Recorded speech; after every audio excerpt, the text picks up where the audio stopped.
What I've been trying to do lately, what I've been talking about, that last 2.5-hour talk we had here, was about the known.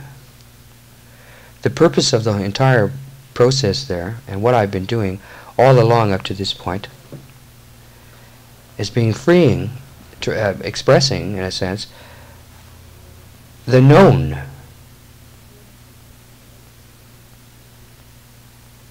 So that you can be free of it. Showing you how the known has no hold on you.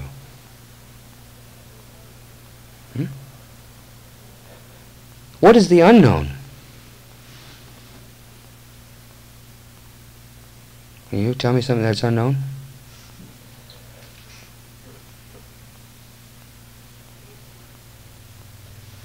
We'll take a wild, radical guess.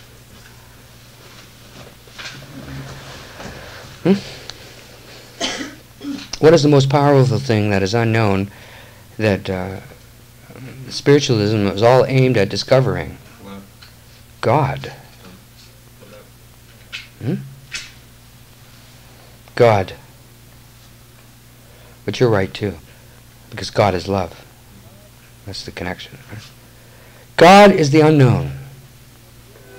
You could say that God is the never will be known. God cannot be known. And neither can love. Cannot know love. The moment you know love, you're out of love. The moment you know God, you're not God, right? You're out of God. There is no objective God. This is going to be the hardest thing for some of you to realize. And it's the final thing that you will truly drop. Because the threat of that, if there's no God, then there's got to be real emptiness, huh? And until you drop God, you won't face that emptiness.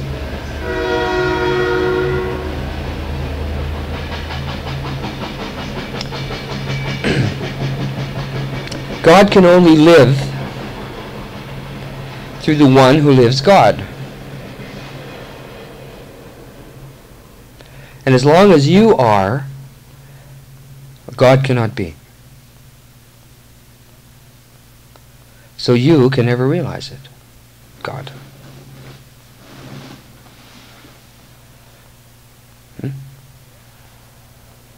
God is already the case. When you are not, God is.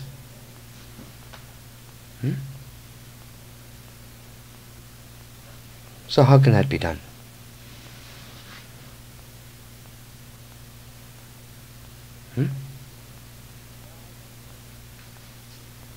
God is love.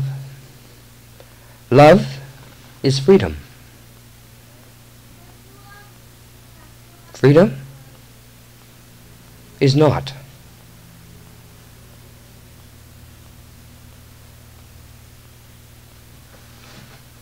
A priori. Freedom is a priori. Before everything. You must be already free to be blissful.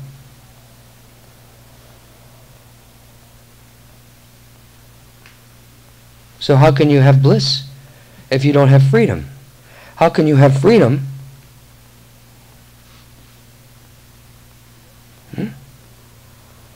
if you must be free to have freedom? Now we should be really confused. Okay, so what's the answer? You are the answer.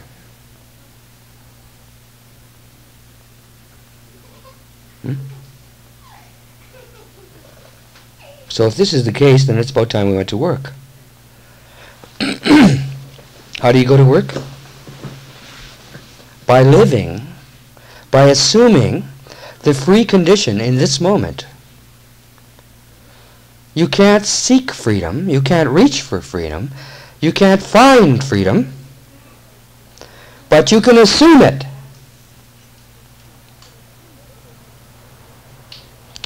And whatever you assume, you will become.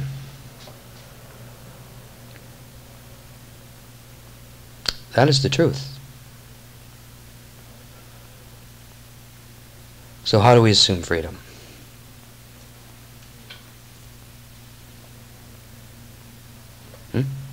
I am free.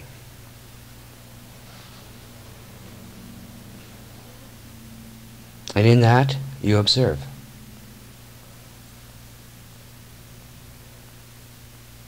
You don't observe. You observe you.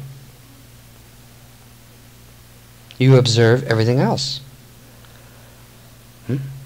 But the you does not observe. The me does not observe. Let's call the you me. When I speak of me, I speak of the me that is you. The moment me arises and takes control,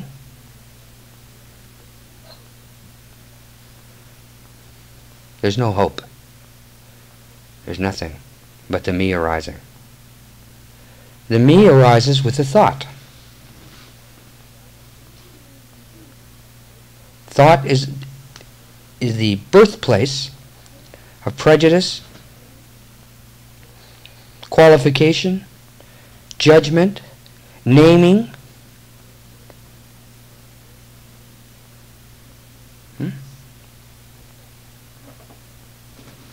Without thought, none of those things would be possible. So what we should really take a real good look at is thoughts. Thinking is the devil.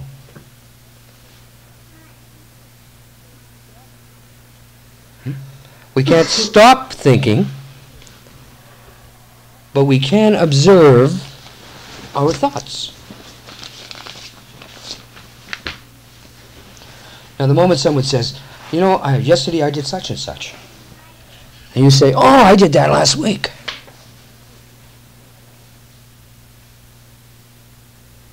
Competition, conflict, comparison arises. Stop comparing. Stop trying to be as great as conscious as brilliant as experienced as,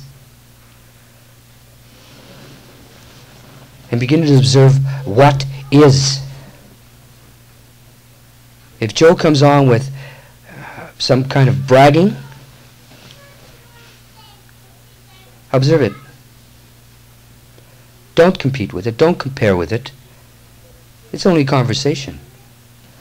But it's killing you.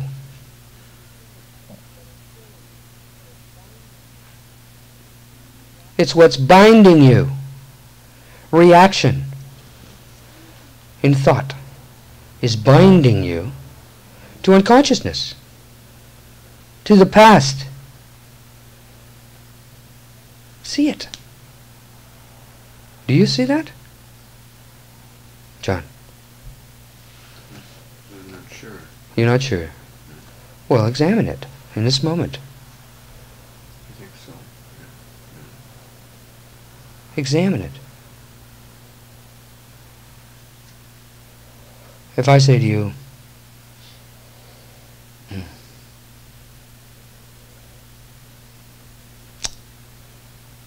I used to go to the racetrack all the time, and you jump right up and say, well, I went there a lot myself. It's innocent. But what has been said? We used to go to the racetrack, and you used to go to the racetrack, so that makes us even. Me too. You see? That makes us even. But you lost consciousness.